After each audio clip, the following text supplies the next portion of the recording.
Acts chapter 14.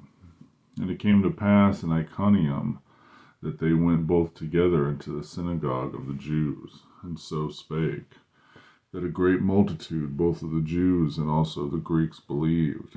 But the unbelieving Jews stirred up the Gentiles, and made their minds evil affected against the brethren.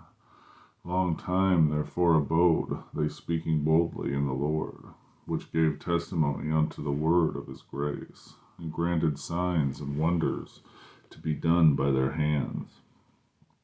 But the multitude of the city was divided, in part held with the Jews, and part with the apostles. And when there was an assault made both of the Gentiles and also of the Jews with their rulers, to use them despitefully, and to stone them, they were ware of it, and fled unto Lystra and Derbe, cities of Lycaonia, and unto the region that lieth round about. And there they preached the gospel. And there sat a certain man at Lystra, impotent in his feet, being a cripple from his mother's womb, who never had walked. The same heard Paul speak, who steadfastly, beholding him, and perceiving that he had faith to be healed, said with a loud voice, Stand upright on thy feet. And he leaped and walked. And when the people saw that Paul had done, they lifted up their voices, saying in the speech of Lycaonia, The gods are come down to us in the likeness of men. And they called Barnabas Jupiter, and Paul Mercurius, because he was the chief speaker. Then the priest of Jupiter, which was before their city, brought oxen and garlands unto the gates, and would have done sacrifice with the people. Which when the apostles Barnabas and Paul heard of it, they rent their clothes, and ran in among the people, crying out, and saying, Sirs, why do ye these things?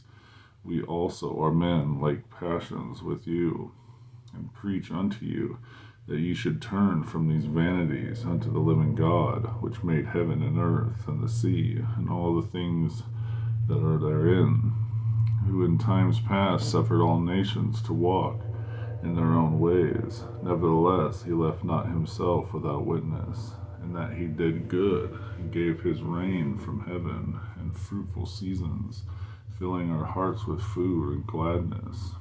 And with these sayings, scarce restrained they the people, that they had not done sacrifice unto them. And there came thither certain Jews from Antioch and Iconium, who persuaded the people, having stoned Paul, drew him out of the city, supposing he had been dead.